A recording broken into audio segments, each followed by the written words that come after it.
নবী সাল্লাল্লাহু আলাইহি ওয়াসাল্লাম বলেছেন ইন্না আইনাল হক, চোখের নজর সত্য। নবী করিম সাল্লাল্লাহু আলাইহি ওয়াসাল্লাম বলেছেন চোখের বদনজর সত্য। এই যে আমরা বলি ফেসবুকে এত বেশি ছবি দিয়েন না ভাই, ছবি তুলেন না, ছবি তুলেন না, বারবার যে বলি নিষেধ করি।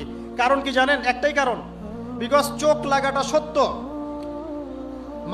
মানুষের চোখ লাগে, কথা বুঝতে পারেন নাই? কিন্তু এটা সত্য, কারণ নবী করিম সাল্লাল্লাহু আলাইহি ওয়াসাল্লাম যা বলেছেন সাদাকাল্লাহু ওয়া সাদাকা রাসূলুহুল কারীম। নবী যা বলেছেন, আল্লাহ যা বলেছেন চিরায়ত সত্য, এর বাইরে কোনো সত্য আছে? আচ্ছা দেখেন, আমি বললাম যে জাদুবিদ্যা সত্য। এই জাদুবিদ্যার চর্চা মানুষ করে, এখনো করে, এবং এই জাদু দিয়ে মানুষের ক্ষতি করার জন্য জিনের প্রয়োজন হয়, দুষ্ট জিন। এই জিনগুলোকে মানুষ তাবে করে মানুষের ক্ষতি করার চেষ্টা করে। দেখবেন এখন গ্রামে গঞ্জে শহরে সব জায়গায় ছড়িয়ে পড়েছে না?